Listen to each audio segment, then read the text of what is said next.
Welcome to Santa Barbara Talks with Josh Molina. It's my pleasure today to be here with Kelly Barsky, who's the Interim Athletic Director at UCSB. Kelly, how are you today?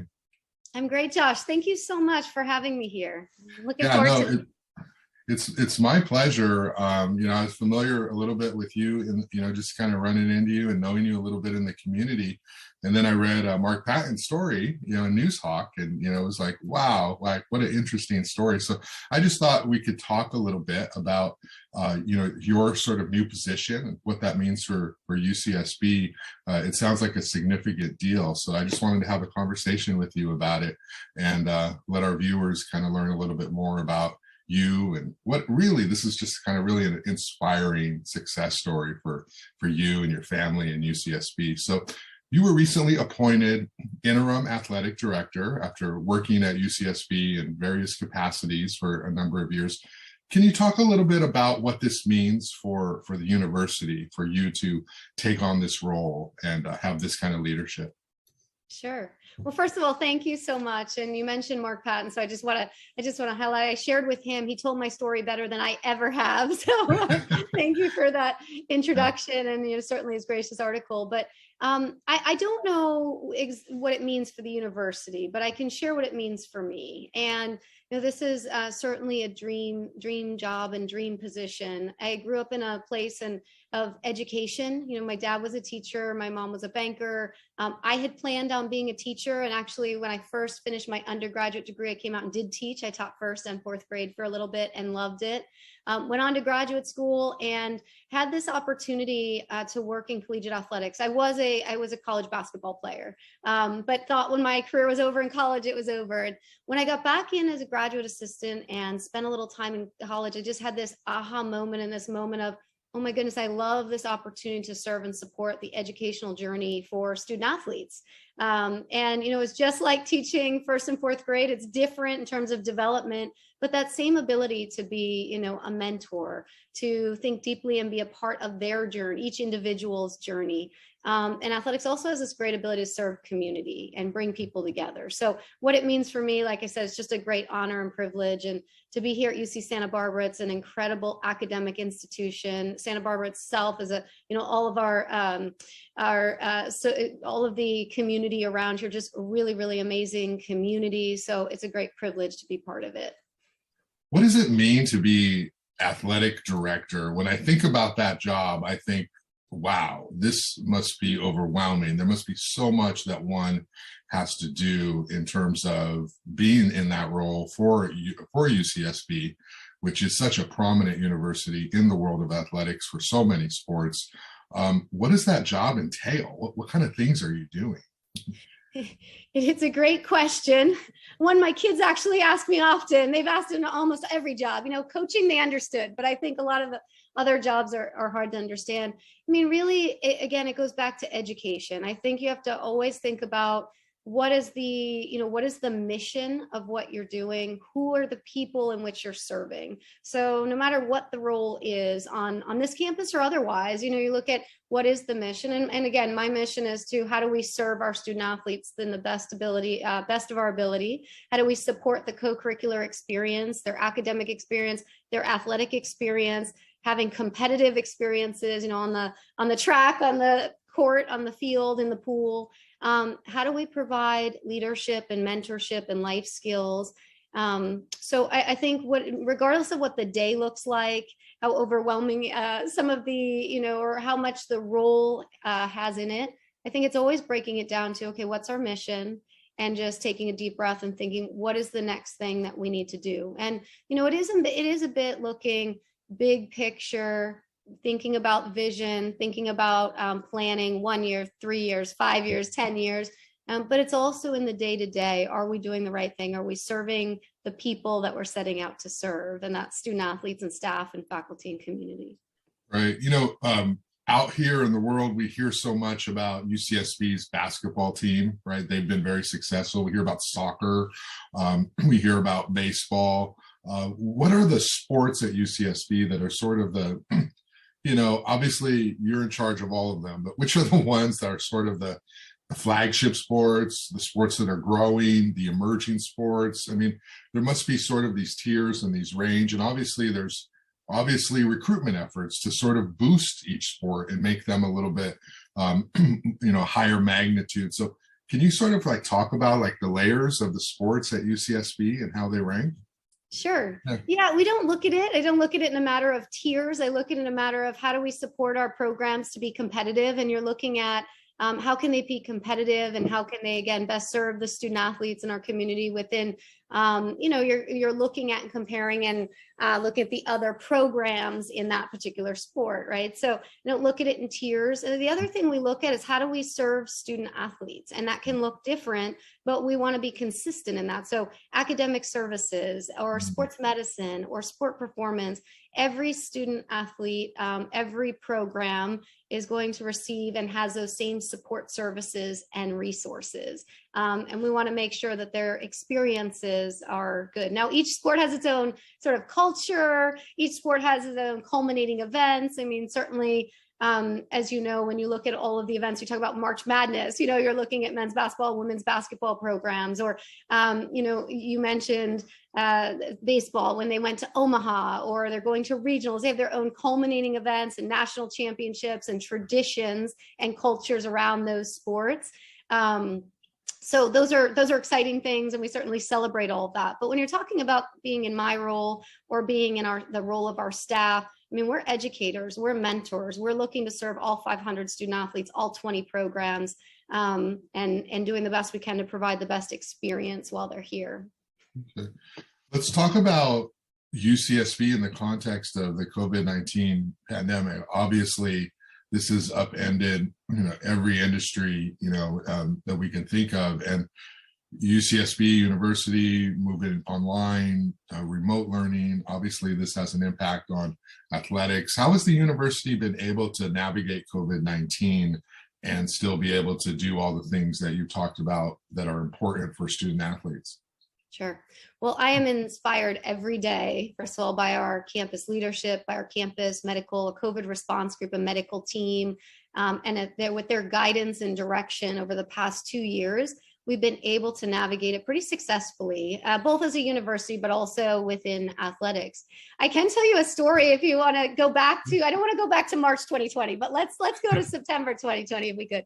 So when we're, so much uncertainty at that time, well before vaccines and, just coming off shutdown in the spring, and we were trying to figure out what would be the steps and the ability to bring programs back, to bring student athletes and coaches and sports medicine, sport performance, bring people back to compete and train in an environment that's healthy and safe.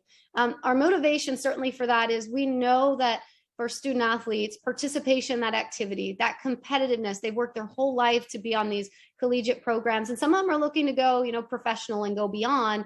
And also it's part of their identity. So how do we do all that? How do we do what we think is right? Give the option for students that needed to or wanted to opt out, that didn't feel comfortable, go ahead and opt out, and we'll support, academic journey and re-enter them or reintegrate when it's time. And for those that want to participate, to be here and have those competitive experiences and those in-person experiences.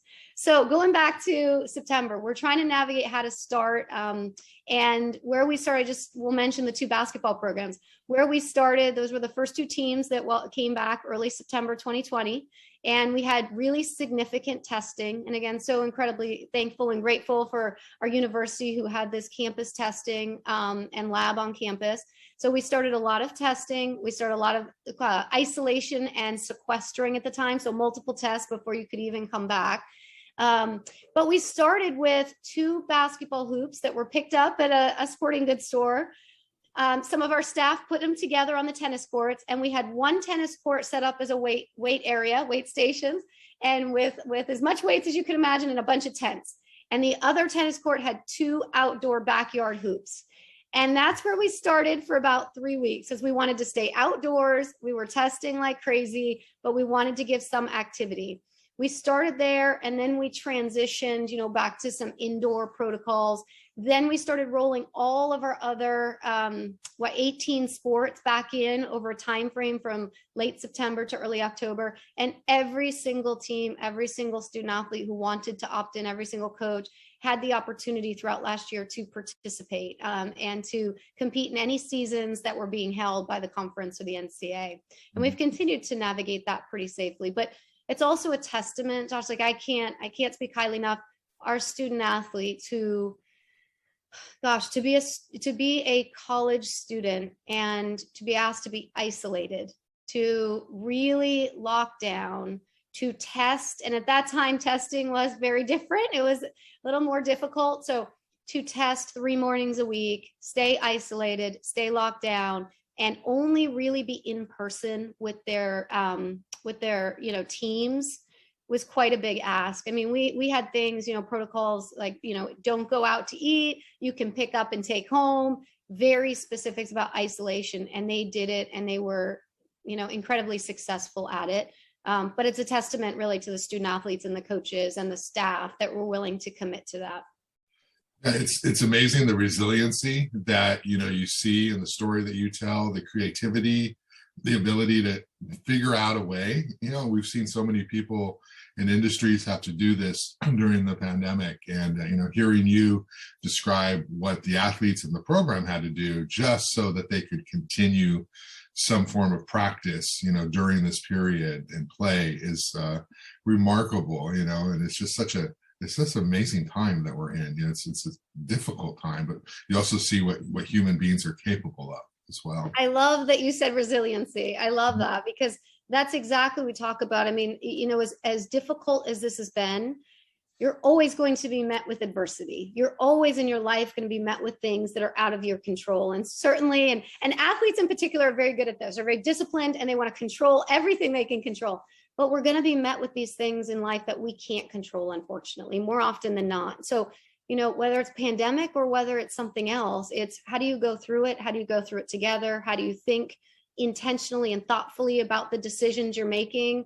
How do you, again, go back to, and I know I say this a lot, but really serve the people that you intended to serve. So we were serving student athletes and our community and, everyone, families, but we wanted to keep them healthy and safe, but allow them to continue to compete and be active. So like you said, I just love that. You're met with adversity. So let's come together and figure out how are we going to get through it. Doesn't mean fix it. Doesn't always mean solve it. Right. But we're gonna walk through it, right? We're gonna walk through it together. Yeah, and that's a good point. Rude reminder. Like, we're never done. Things are never perfect. There's always something else that we don't know is going to come and be a major challenge. So we have to learn how to persevere and push through. I want to transition a little bit. I think Mark Patton had mentioned in his story that you were the first female leader of UCSB in something like, a long time. So I wanted to ask you about that. Sure. What is that significant? What does that mean? What are the challenges? And just talk as candidly as you can about being in that position. I'm sure it's been competitive over the years. I'm sure other people wanted that position. What's it like to be a woman to rise those ranks and then be in that role? What have you had to experience? Sure. Well, thank you for bringing that up. Yes, I am the first female athletic director, taking on this role at this university.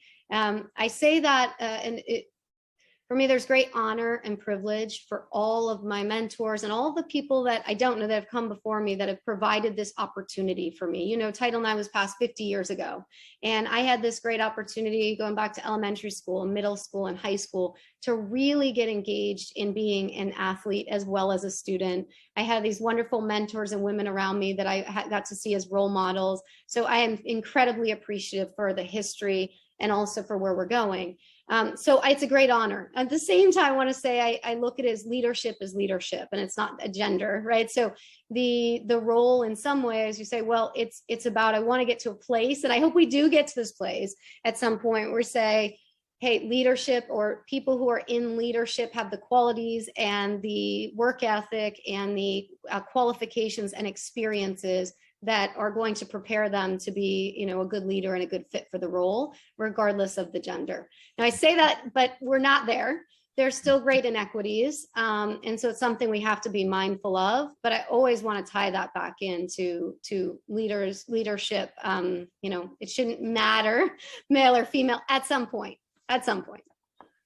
Right. And does that translate to sort of on the ground? Do you feel as though you have to maybe work twice as hard to get noticed? Or, at your level, obviously you're super well respected.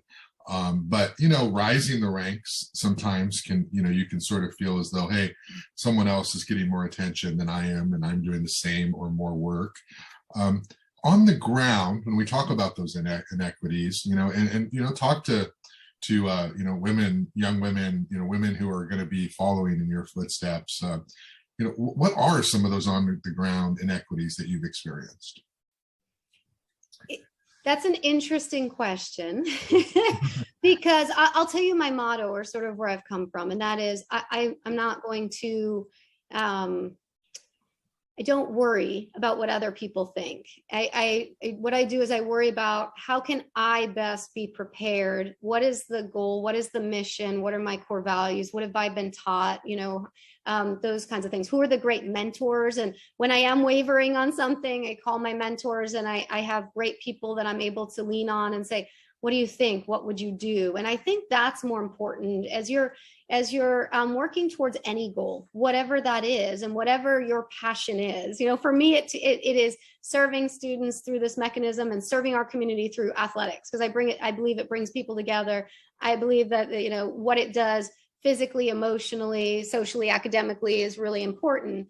But whatever your goal is and wherever you're serving, I think let's just go back to, what are you doing? What's your passion? Work hard for it. Be prepared. Understand why you're doing it. Make sure that it's the right fit. And I'm not going to worry about if somebody looks and says, well, she has to be more prepared or less prepared. I don't worry about those things. It doesn't serve me well. It probably doesn't serve anybody else, well. So when you talk about how would I talk to girls or women coming up, I'd say, find your passion, spend a lot of time on it. Find good mentors that you can trust and ask questions, and lean on, and jump in head first and enjoy it, and just work hard with it. The other thing I should mention, kind of motto of mine, is just a lifelong learner. Be curious. So, in this particular setting, obviously I'm answering a lot of questions. Probably in most meetings, you'll see I ask more questions than I'm answering, because I really do want to make sure that I'm understanding, that I'm being intentional, that I'm thinking through, that I'm then preparing the right way, and that we're making the right decisions. So I think that's the other piece. Work hard, be curious, be a lifelong learner, find a passion, find what your passion is, and go after it. We also know in life things change. So if you have a passion and then you start to, and I say that because I had that experience where I thought I was going to be a teacher.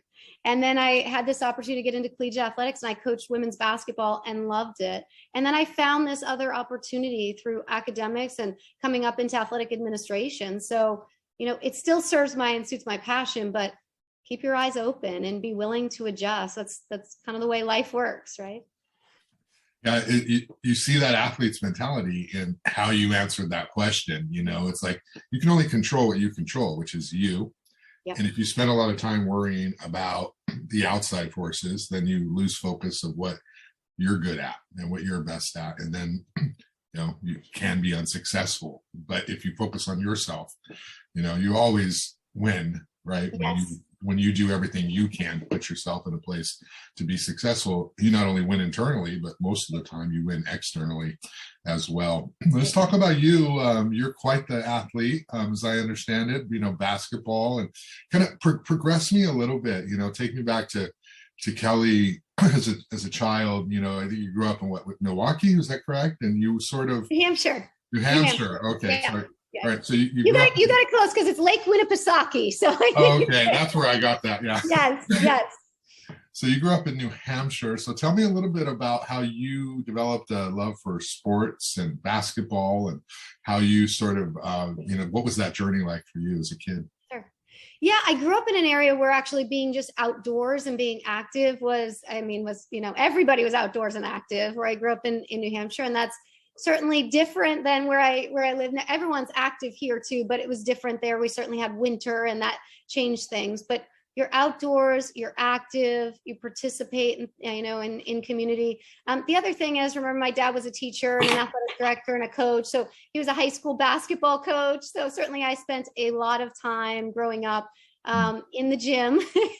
Even as a little kid, I remember getting up and going to soccer practices at 5 a.m. or going over, even if I was little, and I'd go sit in the corner and be dribbling or shooting or playing and just, again, being active. So I think naturally I grew up in an athletic environment. I grew up in an educational environment. And I loved it. There also served something for me, a competitiveness in me that I think was really great. It allowed me to express myself. And, talking about being a female coming up in this profession, I think probably some of that is having that ability to express myself as an athlete pretty early on helped me gain some confidence and leadership skills. And some of the things I may not have learned in some of my other areas of my life. So certainly it was I just loved being active and being at the gym and being with the older student athletes at the time and participating wherever I could. And that certainly developed into just being an active citizen, having an active lifestyle. And so when you grow up with a parent who is an athlete and a coach, there's a lot of pressures on you to do what they do, learn what they want to teach you, to participate, to be good, to be as good, if not better than everyone else.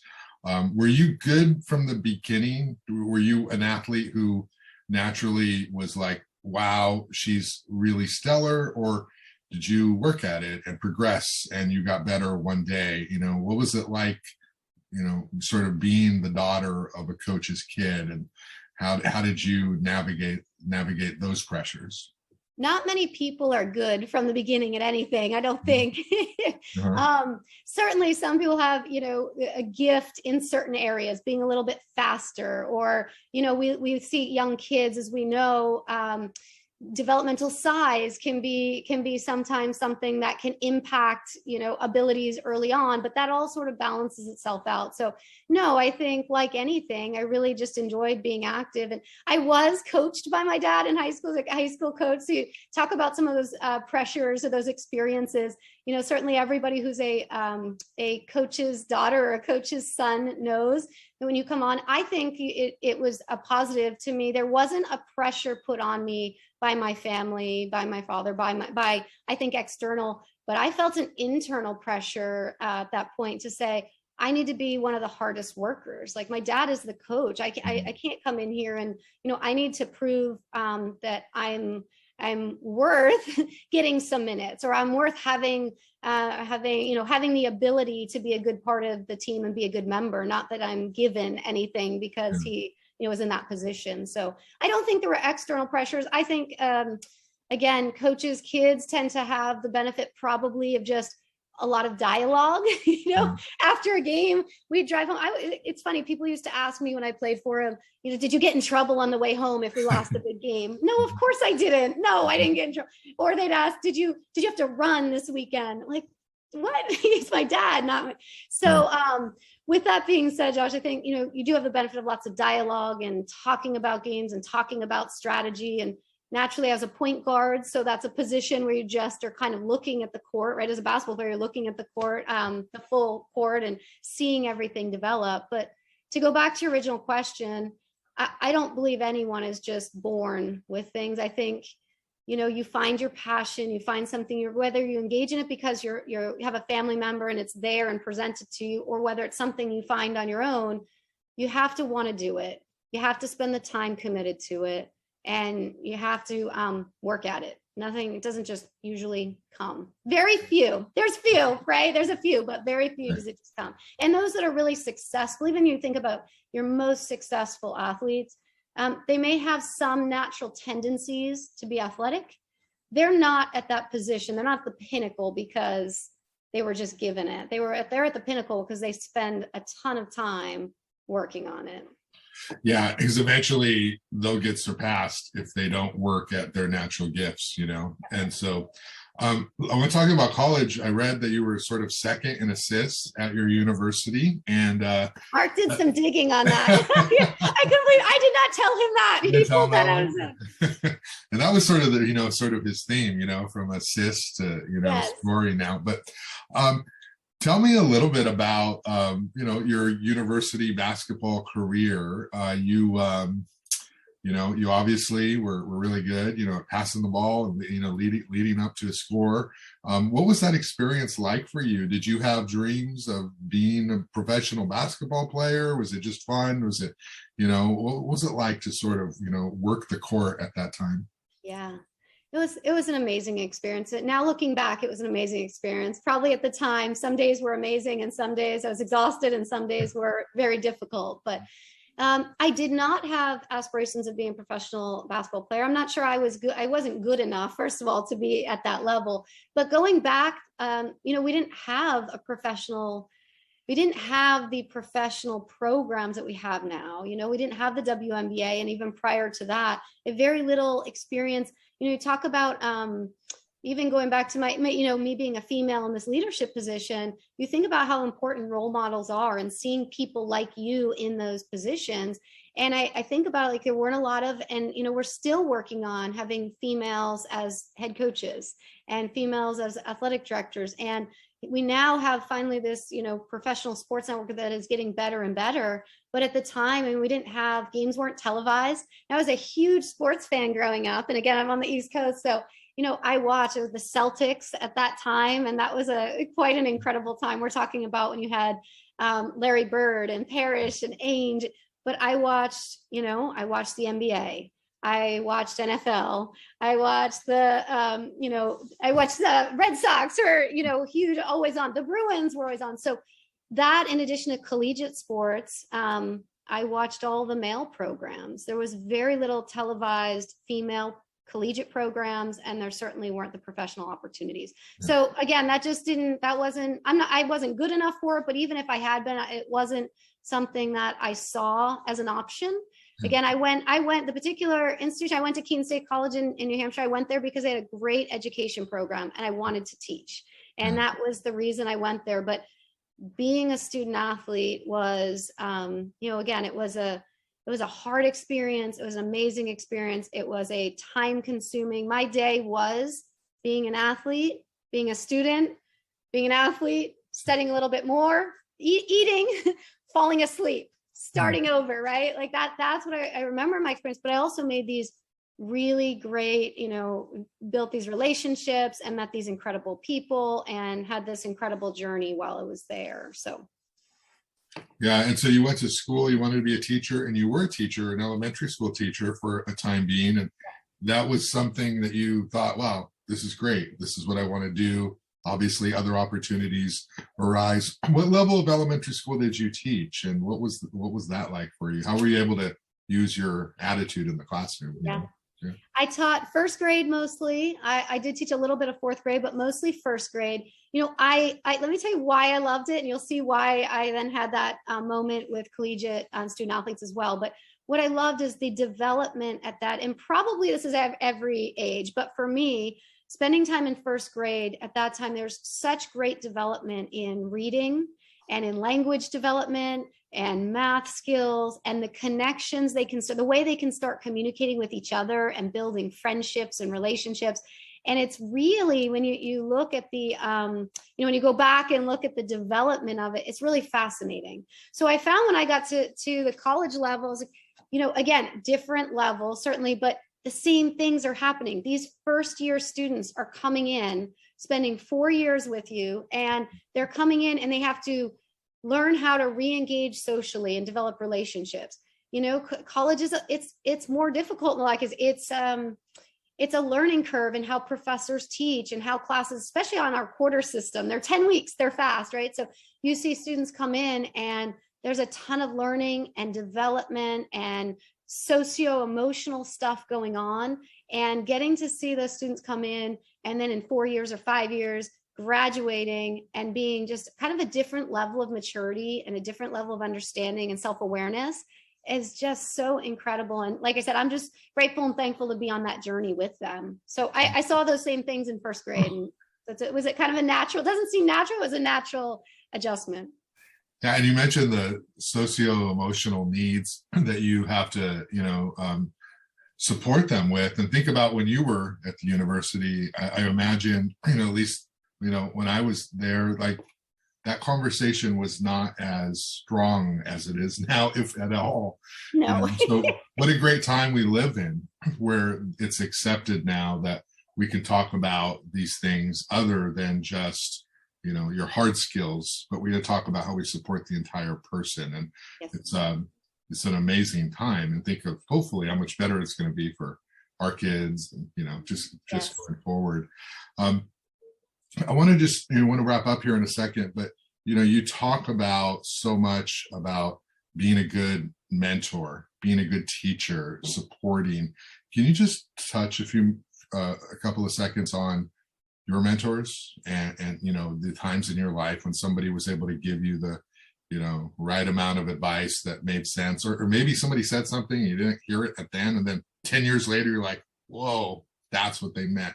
Can you talk a little bit about that? Yes, there's so many people I reflect on and think about actually on quite often, some of which I'm in touch now, and I can pick up the phone and ask them a question, and they're just so gracious and amazing to me. And some I'm no longer in touch with, but I think about them. And when I think about mentors, actually it goes back to someone who I've been in touch with for a really, really long time. But I always think about my 6th grade math teacher.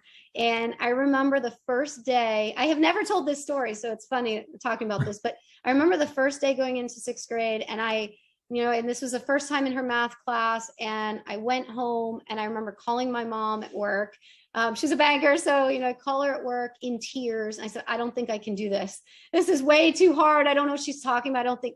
And I just remember she was one of the first, but she pushed she pushed me and challenged me, but to a place that she knew I was capable. And prior to that, I think, I had heard, this idea of, hey, you're probably, math might not be your best subject, or things like that, even though I was a very good student.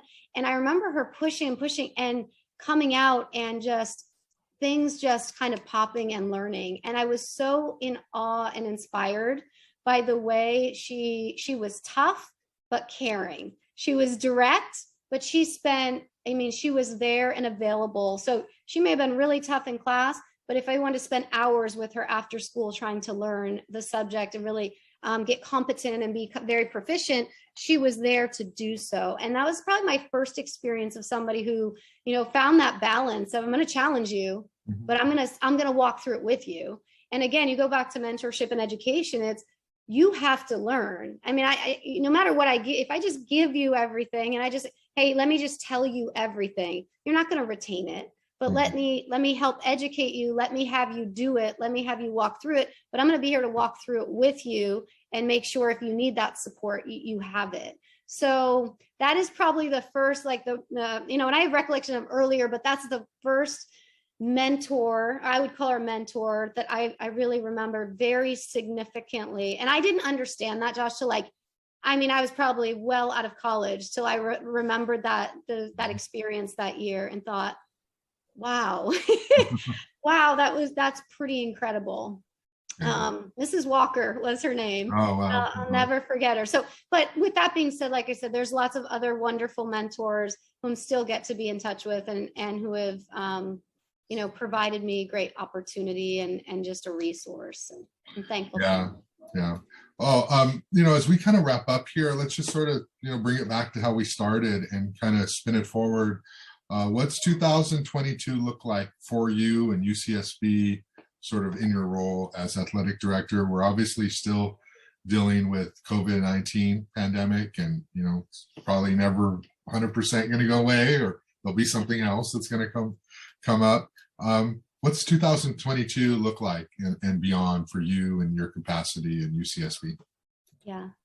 Well, I'm 2 weeks in, so maybe we can get back together in a couple months. I'd say when I look at 2022 right now, I'm looking at and working with, and our staff collectively and collaboratively, and all of our coaches are working together on, okay, what is this week? What is this month? What does the next 6 months look like? as well as trying to be really mindful. I mean, this is the time in the winter that you're starting to look at, what does August look like? What do our fall sports look like? What is next year? So, you really have to be mindful and shift into those modes of kind of, supporting and taking care of and making sure that we're growing and developing in the current environment, but also planning out and getting prepared for what 22-23 looks like at the same time. Like I said, right now, I'm 2 weeks in. So what I've done over the past several weeks is, listening. So I'm meeting with, or I have met with all of our head coaches, department heads, different people within the department, within the campus, our community members, spending time trying to learn from our history, trying to understand our present, trying to understand where it is we want to and need to collectively go in the future, and then pull all that together. Mm-hmm. So I know that's a very vague answer, but it's the truth. Right now, I'm doing a lot of listening, understanding, asking a lot of questions. I think, come back to me in a bit, and certainly I'll be a little bit more, or able to be a little more forthcoming with what does vision planning look like. Yeah, that's great. And of course, I would have mentioned you're doing all this and you have 3 children, and you're like, life is nonstop for you professionally.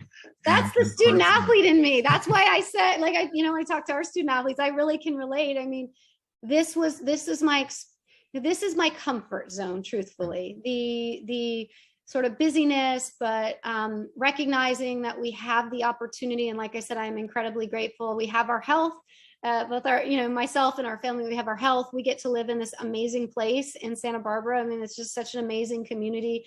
So we have these wonderful privileges. So with that, I don't mind, that we're going from sun up till way past sundown. And my family, like I said, thinks they're incredibly engaged, and we're all gauchos together. And you'll see us, as you did in the article and the pictures, we're out at events together. And again, I had that opportunity, and I'm thankful my kids will have the opportunity to grow up around these amazing student athletes and these amazing programs and this amazing university, and get that experience as well. Yeah, it's like for me, obviously for you, times 100, busy is better. And like if you have an hour free, you're just like, I don't know what to do. That's not safe. Busy is safe, You know it. That's exactly right. I'm like, what do we do? we do carve out times for, we've got our movie nights and our special shows, and sometimes the family traditions and events, certainly, that we find time for. But I don't know, we just also love, there's nothing more fun than to be engaging and with our community and supporting our student athletes at our Gaucho events. And luckily those go almost all year long. So, right, we go August to June. So right. It's a lot of fun. Okay. Well, thanks a lot, Kelly Barsky, Interim Athletic Director at UCSB. Great conversation. I appreciate you taking time, as busy as you are, to sit down and talk to me and talk to the audience about the amazing work that you're doing, you have been doing, and that you're going to be doing in the years ahead. So thanks a lot, and have a great day. Thank you, Josh.